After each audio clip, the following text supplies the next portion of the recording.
Sophia Hale once believed in loyalty, love, and friendship. To her, Ethan Cross was not just a colleague but a confidant, the kind of man who would stand by her through every storm.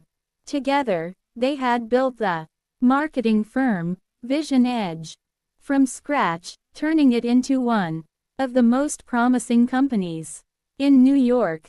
But success can be poisonous when greed seeps in. One morning, Sophia walked into the boardroom, expecting to sign a deal with their biggest client. Instead, she found her seat taken by Ethan. He was smiling smugly, sliding a contract across the table. It was a deal signed without her, making him the sole owner of Vision Edge. Her heart pounded as she scanned the papers, realizing the betrayal. Ethan had forged her signature, stolen her shares, and pushed her out of the company she had sacrificed everything for. Worse, he whispered before leaving, you were always too emotional to lead. Consider this a mercy. Humiliation burned through her veins. She lost her company, her reputation, and soon after, her fiancé, who turned out to be secretly aligned with Ethan. Overnight, Sophia became a ghost in the very city where she once reigned. But ghosts don't fade, they haunt. For months, Sophia disappeared from public view. Rumors spread. Some said she had left the country.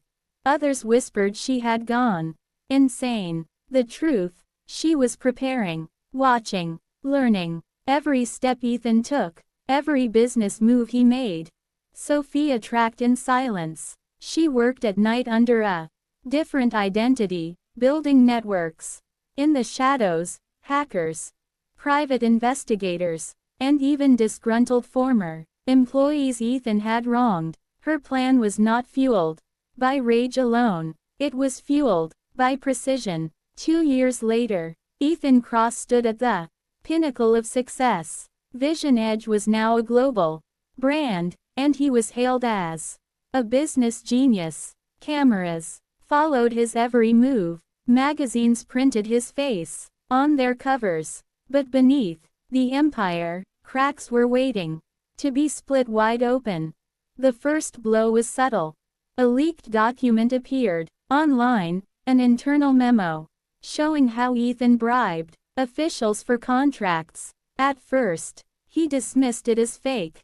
Then, more files appeared, confidential deals, secret bank accounts, even the proof of how he had forged Sophia's signature. The media devoured him like wolves. But Sophia wasn't finished. One evening, Ethan returned home to find his penthouse unlocked. He rushed inside, heart racing, and froze. On his glass dining table lay a single object, the original contract he had forged, neatly placed with a red ribbon tied around it. A note rested on top.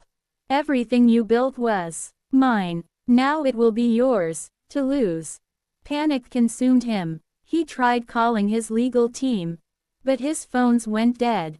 He attempted to transfer his offshore funds, only to see his accounts frozen. One by one, his allies abandoned him, unwilling to drown with a sinking ship. And then came the final strike. On the night of the company's biggest annual gala, where Ethan was to announce a billion-dollar merger, the giant screen behind him flickered. Instead of the promotional video, the audience watched a live feed.